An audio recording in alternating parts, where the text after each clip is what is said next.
Timothy 3:16 says. 1 தீமோத்தேயு 3:16 சொல்லுகிறது. It's a very important verse. மிக முக்கியமான ஒரு வசனம். 1 Timothy 3:16. 1 தீமோத்தேயு 3:16. You must never forget it. ஒரு காலம் இதை நீங்கள் மறக்க கூடாது. The secret of living a godly life. தேவபக்தி வாழ்க்கையை வாழ்வதற்குரிய ரகசியம். 99% of Christians have not seen it.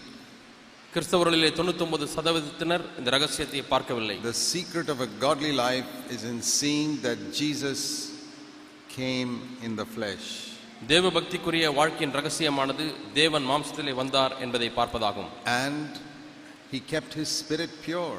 அவருடைய ஆவியை சுத்தமாக காத்துக்கொண்டார். He kept it pure from sin.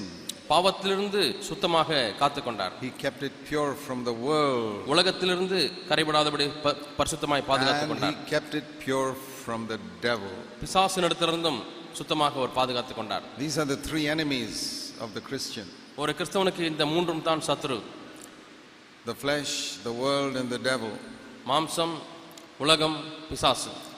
And all of them try to make us sin. இவைகள் மூன்றுமே நம்மை பாவம் செய்யும்படியாய் தூண்டுகிறது. All of them try to lead us away from God. எல்லாமே நம்மை தேவனிடத்திலிருந்து வழி விலக செய்கிறது. And Jesus faced all three. இயேசு இந்த மூன்றையும் சந்தித்தார். And he overcame all three. இந்த மூன்றையுமே அவர் ஜெயித்தார். And it is having overcome all three that he says to us, follow me. அவர் அந்த மூன்றையும் மேற்கொண்ட பிறகு ஜெயித்த பிறகு என்னை பின்பற்றுங்கள் என்று சொல்கிறார். He doesn't say that emptily. We literally have to follow him. ஏதோ வெறுமையாக அவரை பின்பற்றுவதிலே பிரயோஜனம் இல்லை. நாம் எழுத்தின்படியாக அவரை பின்பற்ற வேண்டும். In all these areas, இந்த எல்லா பகுதிகளிலேயும் many of us know that the Bible says we must follow Jesus. இயேசுவை நாம் பின்பற்ற வேண்டும் என்று வேதம் சொல்லுகிறது என்பதை நாம் அநேகர் அறிந்திருக்கிறோம். But in what area are we to follow him? ஆனால் எந்த விதத்திலே நாம் இயேசுவை பின்பற்ற வேண்டும்? If I were to ask you, what area are you following Jesus? எந்த பகுதியிலே நீங்கள் இயேசுவை பின்பற்றுங்கள் என்று நான் உங்களை கேட்டால், we can't be carpenters like him, all of us. நாம் எல்லாரும் அவரை போல தச்சனா இருக்க முடியுமா? We can't all be bachelors like him. அவரை போல நாம் எல்லாரும் பிரம்மச்சரியா இருக்க முடியாது. But here is the areas where we can follow him. ஆனால் இந்த பகுதி நாம் அவரை பின்பற்றக்கூடிய ஒரு பகுதி. The way he overcame sin. அவர் எப்படி பாவத்தை மேற்கொண்டார்? The way he overcame the world. எப்படி ஒரு உலகத்தை ஜெயித்தார்? And the way he overcame the devil. பிசாசை எப்படி ஜெயித்தார்? And Jesus overcame all these only through the power of the Holy Spirit. இயேசு கிறிஸ்து இவைகள் எல்லாவற்றையுமே பரிசுத்த ஆவியானவருடைய வல்லமையை வைத்தே அவர் ஜெயித்தார். Without the power of the Holy Spirit, Jesus could not have overcome. பரிசுத்த ஆவியானுடைய வல்லமை இல்லாதிருந்திருக்குமேயானால் இயேசுவினாலே மேற்கொண்டிருக்க முடியாது. He could have overcome if he had used his power as God. தேவன் என்கிறதான தேவனாய் இருக்கக்கூடிய அந்த வல்லமையை அவர் பிரயோகித்திருந்தால் அவர் மேற்கொண்டிருக்க கூடும். But when he was on earth, அவர் பூமியில இருக்கும் பொழுது, even though he was God, அவர் தேவனாக இருந்தும் he did not use that power. அவர் அந்த சக்தியை பயன்படுத்தவில்லை. If he had used that power, அந்த சக்தியை அவர் பயன்படுத்தி இருந்தால், then he cannot say to us, follow me. நம்மை பார்த்து என்னை பின்பற்றுங்கள் என்று அவர் சொல்லி இருந்திருக்க முடியாது. Because then I have to say to him, you are God, I am not, how can I follow you? ஆண்டவரே நீர் ஒரு தேவன், நான் தேவன் அல்ல, நான் எப்படி உம்மை பின்பற்ற முடியும் என்று கேட்டிருக்கலாம். And that is why when he came to earth, ஆகவே தான் அவர் இந்த பூமியில வந்த பொழுது he refused to use his power as God in living here. இந்த பூமியிலே அவர் வாழும் பொழுது தேவன் என்கிறதான அந்த வல்லமையை அவர் பயன்படுத்தாதபடி தான் வாழ்ந்தார். It's very important to understand that. இதை நாம் விளங்கிக் கொள்வது மிகவும் முக்கியம். Because if you don't understand that, you won't have faith that you can follow Jesus. இதை நீங்கள் விளங்கிக் கொள்ளாத பட்சத்தில் இயேசுவை நான் பின்பற்ற முடியும் என்கிற விசுவாசத்தை நாம் பெற்றுக்கொள்ள முடியாது. That was my experience after I was born again for 16 years. நான் மறுபடியும் பிறந்த பிறகு 16 ஆண்டுகளாக என்னுடைய அனுபவம் எப்படி இருந்தது? I was defeated by sin. நான் பாவத்தினாலே தோற்கடிக்கப்பட்ட வாழ்க்கை வாழ்ந்தேன். After being born again, மறுபடியும் பிறந்த பிறகு for 16 years, 16 ஆண்டுகள் I was defeated by sin, பாவத்தினாலே தோற்கடிக்கப்பட்டேன், defeated by the world, உலகத்தினாலே தோற்கடிக்கப்பட்டேன், and really scared of the devil. உண்மையாலுமே பிசாசுக்கு பயந்திருந்தேன். I was always afraid what the devil would do to me. பிசாசு எனக்கு என்ன செய்து விடுவானோ என்ற ஒரு பயம் எனக்கு இருந்து கொண்டே இருந்தது. Until a day came in my life, ஒரு நாள் வரும் வரை, when I saw that Jesus came in the flesh. இயேசு மாம்சத்தில் வந்தார் என்பதை நான் பார்க்கும் வரை, that turned my life around. அது என்னுடைய வாழ்க்கையை முற்றிலுமாய் மாற்றியது. I can say that my life has been turned around by 2 or 3 things. இரண்டு மூன்று காரியங்களினாலே என்னுடைய வாழ்க்கை முற்றிலும் மாற்றப்பட்டது என்று நான் சொல்லலாம். One, the study, intense study of the word of God. தேவனுடைய வார்த்தையை ஆழமாய் படிப்பது. And second, இரண்டாவது, that I was filled with the Holy Spirit. நான் பரிசுத்த ஆவியானவருடைய அபிஷேகத்தினாலே நிறையப்பட்டேன். And third, மூன்றாவது, that I saw Jesus came in the flesh. இயேசு மாம்சத்தில் வெளிப்பட்டார் என்பதை என்னால் பார்க்க முடிந்தது. And if you also go into these 3 areas, நீங்களும் இந்த மூன்று பகுதிகளுக்குள்ளாக கடந்து செல்வீர்களானால் same thing can happen to you. இதே காரியம் உங்களுக்கும் நடக்க முடியும். You can be an overcomer. நீங்கள் ஒரு மேற்கொள்கிறவனாய் ஜெயிக்கிறவனாய் மாற முடியும். We have written on that thing at the back, that board at the back is you can be an overcomer. நீங்கள் வெற்றி உள்ள வாழ்க்கை வாழ முடியும் என்று எழுதப்பட்டிருக்கிறது போல நீங்கள் வாழ முடியும். Over sin, over the world and the devil. பாவம், உலகம், மாம்சம் இவைகளை மேற்கொண்டு. Now when we look at the way the devil comes to attack Christians, கிறிஸ்தவர்களை தாக்கும்படியாக பிசாசு வருகிற விதங்களை பார்க்கும் பொழுது basically 2 ways. அடிப்படையாக 2 வழிகளிலே அவன் வருகிறான். He comes like a snake or like a lion. ஒன்று சர்ப்பத்தை போல வருவான், இல்லாவிட்டால் சிங்கத்தை போல வருவான். You know, in Genesis chapter 3 he came as a snake. ஆதியாகமம் 3ஆம் அதிகாரத்திலே அவன் சர்ப்பத்தை போல வந்தான். And there the picture is of deception. அங்கே சொல்லப்பட்டிருக்கக்கூடிய காட்சி என்னவென்றால் ஒரு வஞ்சனை. Whereas the lion, he comes in persecution. சிங்கத்தை போல பிசாசு வரும்பொழுது அவன் உபத்திரவப்படுத்துகிறான். So in both these ways he has attacked Christians through the years. இவ்வளவு ஆண்டுகளாக இந்த 2 விதங்களிலேயும் பிசாசு கிறிஸ்தவர்களை தாக்கி இருக்கிறான். Persecuting Christians, கிறிஸ்தவர்களை உபத்திரவப்படுத்துவது, deceiving Christians. கிறிஸ்தவர்களை வஞ்சிப்பது. But he has not succeeded when he persecutes Christians. ஆனால் கிறிஸ்தவர்களை உபத்திரவப்படுத்தும் பொழுது அவனால வெற்றி பெற முடியவில்லை. In 2000 years, இந்த 2000 ஆண்டுகளாக whenever he comes to persecute Christians, எப்பொழுதெல்லாம் கிறிஸ்தவர்களை உபத்திரவப்படுத்த முடியாது வருகிறானோ, the faith of those Christians is so bold that many others get converted. அநேகர் மனம் திரும்பி ரட்சிக்கப்படும்படியாக இவருடைய விசுவாசமானது உறுதியாக இருந்தது. Some Christians fall away in time of persecution. உபத்திரவங்கள் வரும்பொழுது ஒரு சில கிறிஸ்தவர்கள் விழுந்து விடுகிறார்கள். But those are Christians who are not wholehearted for God. ஆனால் அந்த கிறிஸ்தவர்கள் யார் என்றால் இயேசு தேவனுக்கென்று முழு இதயம் இல்லாதவர்களாக இருந்தார்கள். So it's a good thing they fall away. ஆகவே அவர்கள் விழுவது நல்லதுதான். Everywhere we find persecution purifies the church. நாம் ஒவ்வொரு இடத்திலேயுமே உபத்திரவமானது சபையை பரிசுத்தப்படுத்துகிறது என்று நாம் பார்க்கிறோம். See, for example, today in China we have a much purer church than in India. இன்றைக்கு இந்திய சீனா தேசத்தை எடுத்துக்கொள்ளுங்கள், அங்கே உள்ள சபை இந்திய தேசத்தை காட்டிலும் பெரியதா இருக்கிறது. Because there's a lot of it's a purer church. அது பரிசுத்தமுள்ள சபையா இருக்கிறது. Because there's a lot of persecution. ஏனென்றால் அங்கே अनेक உபத்திரவங்கள் இருக்கிறது. Because when you persecute Christians, கிறிஸ்தவர்களை உபத்திரவப்படுத்தப்படும் பொழுது only those who really love the Lord will stand true. உண்மையாலுமே தேவனை நேசிக்கிறவர்கள் மட்டுமே மெய்யாக நிற்பார்கள். The rest will deny the Lord. மீதி உள்ளவர்கள் அவர்கள் தேவனை மறுதலித்து விடுவார்கள். All the useless third rate Christians will go away from the church. ஆகவே பிரயோஜனமற்ற மூன்றாம் தரமான கிறிஸ்தவர்கள் எல்லாரும் சபையை விட்டு விழுந்து விடுவார்கள். The church will become a pure church. இப்பொழுது சபையானது ஒரு பரிசுத்தமான சபையாய் மாறுகிறது. So in all history persecution has always purified the church. ஆகவே சரித்திரம் முழுவதுமாக உபத்திரவமானது சபையை சுத்திகரித்திருக்கிறது. It's made the church smaller by getting rid of all those people who are not really wholehearted disciples. உண்மையாலுமே முழு இதயம் இல்லாத கிறிஸ்தவர்களை எல்லாம் நீக்கிவிட்டு சபையானது சிறியதாய் மாறி இருக்கிறது. You know, persecution has already started coming to many parts of India. இந்திய தேசத்திலேயும் பல பகுதிகளில் ஏற்கனவே உபத்திரவங்கள் ஆரம்பித்து விட்டது. It hasn't come so much in Tamil Nadu. தமிழ்நாட்டுக்கு இன்னும் அதிகமாய் வரவில்லை. But it may come. ஒருவேளை வரலாம். Things can change very quickly. மிக சீக்கிரத்திலே காரியங்கள் மாறலாம். Because of one word that Jesus said. இயேசு ஒரு வார்த்தை சொன்னது நிமித்தமாய், You will be hated by all nations for my name's sake. என்னுடைய நாமத்தின் நிமித்தமாய் எல்லா ஜாதியாராலும் நீங்கள் பகைக்கப்படுவீர்கள் என்று இயேசு சொல்லி இருக்கிறார். That is going to happen before the second coming of Christ. ஆண்டவராகிய இயேசு கிறிஸ்துவின் இரண்டாம் வருகைக்கு முன்பதாக இது நடக்க போகிறது.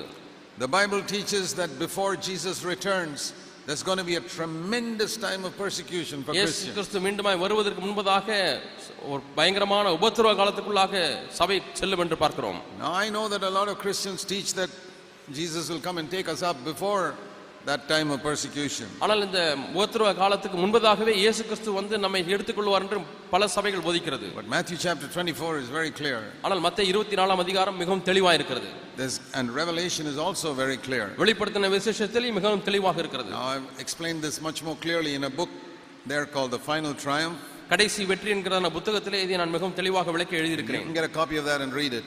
உங்களுக்கு வேண்டுமான ஒரு பிரதியை நீங்கள் வாங்கி அதை படியுங்கள். We have to be prepared for the time of persecution that is going to come. வரக்கூடிய உபத்திரவ நாட்களுக்காக நம்மை ஆயத்தப்படுத்திக் கொள்ள வேண்டும். And the little trials that we face today are a preparation for the big ones that will come in future. இன்றைக்கு நாம் சந்திக்கக்கூடிய சிறு சிறு உபத்திரவங்கள் வரக்கூடிய காலத்தில் உள்ள பெரிய உபத்திரவத்தை சந்திப்பதற்கு ஆயத்தமாக இருக்கிறது. If you fail in the little trials of today, how will you stand in the day of persecution? இன்றைக்கு ஏற்படக்கூடிய சிறிய உபத்திரவங்களிலேயே நீங்கள் தவறிவிட்டால் அந்த பெரிய உபத்திரவத்தில் எப்படி நின்று பிடிப்பீர்கள்? God wants us to be overcomers. தேவன் நாம் மேற்கொள்ளுவர்களாக இருக்க முடியா விரும்புகிறார். And in the day when the Antichrist is ruling, அந்திகிறிஸ்து ஆளுகை செய்யக்கூடிய நாட்களிலே, who is called the man of sin, அவன் பாவ மனுஷன் என்று அழைக்கப்படுகிறான், and the greatest servant of Satan that this world has seen, இந்த உலகம் இதுவரை கண்டிராத பெரிய சாத்தானுடைய ஊழியக்காரனாய் வருவான். In that day when the Antichrist is ruling in the world, அந்திகிறிஸ்து இந்த உலகத்தை ஆளுகை செய்யக்கூடிய அந்த நாட்களிலே, God is going to have a strong army of wholehearted Christians who will stand up to him.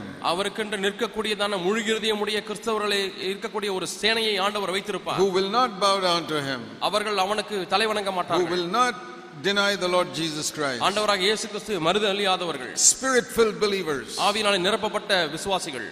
They are bold to face that battle. இந்த யுத்தத்தை சந்திப்பதற்கு தைரியம் உள்ளவர்கள். They are not going to run away to heaven. அவர்கள் அப்படியே தப்பித்து பரலோகத்துக்கு ஓடிவிடலாம் என்று சொல்லுகிறவர்கள் அல்ல. God is going to keep them here to be bold witnesses for him. தேவன் தமக்கென்று தைரியமுள்ள சாட்சிகளை இந்த பூமியில் அவர்கள் வைக்க போகிறார். And many of them will lay down their lives. அநேகர் தங்களுடைய ஜீவனையே பணயம் கொடுப்பார்கள். And then at the end of that, Jesus will come. அதனுடைய முடிவிலே இயேசு வருவார். And then we will be raised up from the dead and we will meet him in the air. மரித்தோரிலிருந்து உயிரோடு நாம் எழுந்து நாம் அவரை மத்திய ஆகாயத்தில் சந்திப்போம். And we will welcome him down to this earth. அவரை இந்த பூமிக்கு வரவேற்போம். To reign for 1,000 years. 1000 ஆண்டுகள் ஆளுகை செய்ய முடியாது. That is the hope we have. இந்த நம்பிக்கை தான் நமக்கு இருக்கிறது. So in these days, ஆகவே இந்த நாட்களிலே we need to prepare ourselves to be able to overcome Satan when he comes like that. இது போன்ற சாத்தான் வரும்பொழுது அவனை மேற்கொள்வதற்கு நம்மை ஆயத்தப்படுத்திக் கொள்ள வேண்டும். We must never be afraid that Satan can harm us in any way. ஏதாவது ஒரு விதத்திலே சாத்தான் நமக்கு தீமை செய்து விடுவானோ என்று சொல்லி நாம் பயப்படவே கூடாது. So how shall we prepare ourselves to overcome Satan? ஆகவே சாத்தானை மேற்கொள்வதற்கு நாம் எப்படி நம்மை ஆயத்தப்படுத்திக் கொள்ளலாம்? As I said, he comes like a lion with persecution. அவன் உபத்திரவப்படுத்த முடியாத சிங்கத்தை போல வருகிறான் என்று சொன்னேன். But he also comes as a serpent with deception. அவன் வஞ்சிக்கும்படியாக சர்ப்பத்தை போல வருகிறான். And we have to overcome both. நாம் இரண்டையுமே மேற்கொள்ள வேண்டும். That means in the time of persecution we must have the boldness given by the Holy Spirit to confess Jesus boldly. இயேசுவை தைரியமாய் அறிக்கை செய்யும்படியாக பரிசுத்த ஆவியானவர் கொடுக்கக்கூடிய வல்லமையினாலே நாம் தைரியமாக இருக்க வேண்டும். I'm really sorry that so many preachers are giving Christians a false hope that you will not face any tribulation, Jesus will take you away. நீங்கள் உபத்திரவ காலத்திலே நீங்கள் இருக்க மாட்டீர்கள், சந்திக்க மாட்டீர்கள், இயேசு கிறிஸ்து அதுக்கு முன்பதாகவே உங்களை வந்து எடுத்துக்கொள்வார் என்று சொல்லி தவறான நம்பிக்கை இன்று அநேக பிரசங்கியார்கள் மக்களுக்கு கொடுத்து கொண்டிருக்கிறார்கள். And that's what the preachers taught many Christians in China before 1950. 1950 ஆண்டுக்கு முன்பதாக அநேக பிரசங்கியார்கள் சீனாவிலே இந்த உபதேசத்தை பிரசங்கித்தார்கள். And what happened? என்ன நடந்தது? The communists came. கம்யூனிஸ்ட் ஆட்சிக்கு வந்தது. Persecution came against the Christians. கிறிஸ்தவர்களுக்கு விரோதமாக கடுமையான உபத்திரவம் வந்தது. Not for 7 years. 7 ஆண்டுகள் அல்ல, 50 years. 50 ஆண்டுகள் உபத்திரவம். They were not ready for it. அவர்கள் அதற்கு ஆயத்தப்படவில்லை. Why were they not ready for it? ஏன் அவர்கள் ஆயத்தப்படவில்லை? And many of them denied the faith. அநேகர் தங்களுடைய விசுவாசத்தை மறுதலித்தார்கள். Why did they deny the faith? ஏன் விசுவாசத்தை மறுதலித்தார்கள்? Because for so many years preachers told them, oh, you won't face persecution, Jesus will come and take you up. இயேசு வந்து உங்களை எடுத்துக்கொள்வாராகவே நீங்கள் உபத்திரவத்தை சந்திக்க மாட்டீர்கள் என்று சொல்லி அநேக பிரசங்கியார்கள் பிரசங்கித்து விட்டார்கள். What did Jesus say? இயேசு என்ன சொன்னார்? In John 16 and verse 33. யோவான் 16 அதிகாரம் 33 வசனம். He made it so clear. அவர் மிகவும் தெளிவாக எழுதியிருக்கிறார். I have told you these things so that you can have peace. உங்களுக்கு சமாதானம் உண்டாகும்படியாகவே உங்களுக்கு சொன்னேன். But in the world you will have tribulation. இந்த உலகத்திலே உங்களுக்கு உபத்திரவம் உண்டு. He said that. அதே அவர் சொல்லி இருக்கிறார். In me you will have peace. எனக்குள்ளே உங்களுக்கு சமாதானம் உண்டாயிருக்கும். But in the world you will have tribulation. ஆனால் உலகத்திலேயே உங்களுக்கு உபத்திரவம் உண்டு. Have you heard any preacher tell you that? இந்த பிரசங்கி யாராவது இதை சொல்லுகிறதை கேட்டிருக்கிறீர்களா? That through much tribulation we must enter into God's kingdom? அநேக உபத்திரவங்களின் மூலமாக நாம் தேவனுடைய ராஜ்யத்தில் பிரவேசிக்க வேண்டியிருக்கிறது என்று பார்க்கிறோம். See Acts of the Apostles chapter 14. அப்போஸ்தலர் நடவடிக்கைகள் 14ஆம் அதிகாரத்தை எடுத்துக்கொள்ளுங்கள். Acts of the Apostles chapter 14. அப்போஸ்தலர் நடவடிக்கைகள் 14ஆம் அதிகாரம் and verse 22. 22ஆம் வசனம். What does it say there? அங்க என்ன சொல்லப்பட்டிருக்கிறது? It says they help the believers to grow in love for God and each other. அங்கே சீஷர்கள் தேவனுக்குள்ளாக பலப்படும்படியாக அன்பிலே பலப்படும்படியாக உற்சாகப்படுத்தினார்கள். And they encouraged them to continue in the faith. அந்த விசுவாசத்தில் நிலைத்திருக்கும்படி In அவர்களுக்கு spite of all the persecution. அந்த எல்லா உபத்திரங்களின் மத்தியிலையும் And they reminded them அவர்களுக்கு நினைவூட்டினார்கள் that the only way to enter the kingdom of God is through much tribulation. அநேக உபத்திரங்களின் வழியாகத்தான் தேவனுடைய ராஜ்யத்திலே பிரவேசிக்க வேண்டும் என்று சொன்னார்கள். That's what the early apostles preached. இதைத்தான் ஆதிகால அப்போஸ்தலர்கள் பிரசங்கித்தார்கள். But today's preachers have diluted that message. ஆனால் இன்றைய பிரசங்கியார்கள் இந்த செய்தியை கலப்பு செய்து விட்டார்கள். So I want to tell you the truth. ஆகவே நான் உங்களுக்கு சத்தியத்தை சொல்ல I விரும்புகிறேன். don't want you to get a surprise when that tribulation comes. உபத்திரம் வரும்பொழுது உங்களுக்கு அது ஒரு ஆச்சரியமாய் திடுக்கிட வைக்க கூடாது. I want you to prepare you for that now. அதற்காக இப்பொழுதே நான் உங்களை ஆயத்தப்படுத்த By விரும்புகிறேன். saying just like Samson tore the lion to pieces, you can stand against the devil and overcome him. எப்படி சிம்சோன் சிங்கத்தினுடைய வாயை கிழித்தான் அதே போல நீங்கள் பிசாசுக்கு விரோதமாக நின்று அவனை நீங்கள் தோற்கடிக்கலாம். You can overcome. நீங்கள் அவனை ஜெயிக்கலாம். Why? Because Jesus overcame. ஏன் என்று சொன்னால் இயேசு ஜெயித்தார். And that is, if you read of the history of the apostles, அப்போஸ்தலருடைய சரித்திரத்தை நீங்கள் பார்க்கும் பொழுது those are the greatest servants of God in the first century. முதல் நூற்றாண்டில் அவர்கள் தான் மிகப்பெரிய தேவ ஊழியர்களாக இருந்தார்கள். 11 apostles who walked with Jesus for 3.5 years. 11 அப்போஸ்தலர்கள் இயேசுவோடு கூட 3.5 ஆண்டுகள் நடந்தார்கள். And we know definitely that 10 of them were killed. அதிலே கண்டிப்பாக 10 பேர் கொல்லப்பட்டார்கள் என்பதை நாம் As அறிந்திருக்கிறோம். far as we know, one of them, Thomas, was killed here in Tamil Nadu. நாம் அறிந்திருக்கிறபடி ஒரு சீஷர் தோமா அவர் தமிழ்நாட்டிலே கொல்லப்பட்டார். In Chennai. சென்னை பட்டணத்திலே. He did not escape tribulation. அவர் உபத்திரவத்தை தப்பித்துக் கொள்ளவில்லை. He came here to Tamil Nadu to preach the gospel. தமிழ்நாட்டுக்கு பிரசங்கிக்கும்படி சுவிசேஷத்தை பிரசங்கிக்கும்படி வந்தார். 2000 years ago. 2000 ஆண்டுகளுக்கு முன்பதாக. And he was killed. அவர் கொல்லப்பட்டார். All the apostles were killed. எல்லா அப்போஸ்தலர்களுமே கொல்லப்பட்டார்கள். Except perhaps John, who was also persecuted for a long time. யோவானை தவிர மற்ற எல்லாரும் யோவானும் கூட உபத்திரவப்படுத்தப்பட்டார் பல ஆண்டுகள். So those were God's greatest servants. ஆகவே இவர்கள் எல்லாரும் தேவனுடைய மிகப்பெரிய ஊழியர்கள். Today a lot of people are being taught that if you are faithful, God will let you escape tribulation. ஆனால் இன்றைக்கு நீங்கள் உண்மையுள்ளவர்களாக இருந்தால் தேவன் உங்களை உபத்திரவ காலத்துக்கு தப்புவிப்பார் என்று பிரசங்கிக்கிறார்கள். No, those were the most faithful apostles and they were all killed. இல்லை, அவர்கள் உண்மையுள்ள அப்போஸ்தலராக இருந்தார்கள், அவர் எல்லாரும் கொல்லப்பட்டார்கள். And in the 2nd century and 3rd century, so many Christians were burnt and thrown to the lions. 2ஆம் நூற்றாண்டிலே 3ஆம் நூற்றாண்டிலே அநேக கிறிஸ்தவர்கள் அவர்கள் எரிக்கப்பட்டார்கள், சிங்கங்களுக்கு இரையாக தூக்கி எறியப்பட்டார்கள். God could have stopped it. தேவன் அவளை நிறுத்தியிருந்திருக்க முடியும். When Daniel went into the lions den, the lions could not touch Daniel. தானியேல் சிங்கக்கேவிலே போடப்பட்ட பொழுது சிங்கங்கள் தானியேலை தொட முடியவில்லை. But in Rome in the 3rd century, when Christians were thrown to the lions ate them up. ஆனால் 3ஆம் நூற்றாண்டிலே ரோம நாட்டிலே அங்கே சிங்கங்களுக்கு இரையாக மக்கள் வீசப்பட்ட பொழுது அந்த சிங்கங்கள் அவர்களை பட்சித்து கொன்றது. But the Christians were not defeated. ஆனாலும் கிறிஸ்தவர்கள் தோற்கடிக்கப்படவில்லை. They would sing songs to God while they were being eaten up by the lion. அவர்கள் சிங்கத்தினாலே பட்சித்து சாப்பிடப்பட பொழுதே அவர்கள் தேவனுக்கு மகிமைப்படுத்தி பாடல் பாடினார்கள். Seeing their boldness, some of these Romans people sitting in the auditorium in the amphitheater would say, I am also a Christian. அந்த ஆம்பி theatre என்ற அந்த பெரிய அரங்கிலே இங்கே பார்த்து கொண்டிருக்கக்கூடிய சில ரோம போர்ச்சவர்களும் ரோம மக்களும் அவர்கள் இயேசு கிறிஸ்துவை ஏற்றுக்கொண்டு நாங்களும் கிறிஸ்தவர்கள் என்று சொன்னார்கள். Seeing the faith of these people, இந்த மக்களுடைய விசுவாசத்தை they பார்த்து, said that must be the true God. Look at the way they are willing to die for this. இவர்தான் மெய்யான தேவனாய் இருக்க வேண்டும், ஆகவே தான் மரிப்பதற்கு ஆயத்தமுள்ளவர்களாய் இருக்கிறார்கள் என்று கண்டார்கள். So somebody would get faith in that big crowd of thousands of people. ஆகவே ஆயிரக்கணக்கான மக்கள் உட்கார்ந்து கொண்டிருக்க கூட்டத்திலே ஒரு சிலர் விசுவாசத்தை were watching these Christians being eaten. கிறிஸ்தவர்கள் சிங்கத்தினாலே சாப்பிடப்படுகிறதை பார்த்து கொண்டிருக்கக்கூடிய மக்கள் they would stand up and say, I also believe in Jesus Christ. அவர் திடீரென எழுந்து நின்று நானும் இயேசு கிறிஸ்துவை விசுவாசிக்கிறேன் என்று சொன்னார்கள். They would catch him and throw him also to the lion. இவர்களையும் பிடித்து சிங்கத்திலே தூக்கி எறிவார்கள். Those were the Christians of the early days. இவர்கள் தான் ஆதிகால கிறிஸ்தவர்களாய் இருந்தார்கள். Today we have Christians who are only interested in making money. இன்றைக்கு இருக்கக்கூடிய கிறிஸ்தவர்கள் பணம் சம்பாதிப்பதிலே மட்டும் விருப்பமாக இருக்கிறார்கள். And watching internet pornography. இணையதளத்திலே ஆபாச படங்களை பார்ப்பதில் விருப்பமுள்ளவர்களாக இருக்கிறார்கள். And saying Jesus will come and take us up. இயேசு வருவார் எங்களை எடுத்துக்கொள்வார் என்று சொல்கிறார்கள். He won't take you up, I'll tell you that. நான் உங்களுக்கு சொல்கிறேன், அவர் உங்களை எடுத்துக்கொள்ள மாட்டார். Not if you are living in sin. பாவத்திலே நீங்கள் வாழ்ந்து கொண்டிருந்தால் எடுத்துக்கொள்ள மாட்டார். Today is the day to be prepared for tribulation. இந்த நாளிலே நாம் உபத்திரவத்தின் நாட்களுக்காக ஆயத்தப்பட வேண்டும். And those who are faithful, உண்மையுள்ளவர்கள், he will definitely come in the heavens and take them up. அவர் மத்திய ஆகாயத்திலே கண்டிப்பாக வந்து அவர்களை எடுத்துக்கொள்வார். If they are alive, he'll take them up alive. நீங்கள் ஜீவனோடு இருந்தால் உங்களை உயிரோடு அவர் எடுத்துக்கொள்வார். If you are dead, he'll raise you up and take you up. மரித்து போய்விட்டீர்கள் என்று சொன்னால் உங்களை உயிரோடு எழுப்பி அவர் எடுத்துக்கொள்வார்.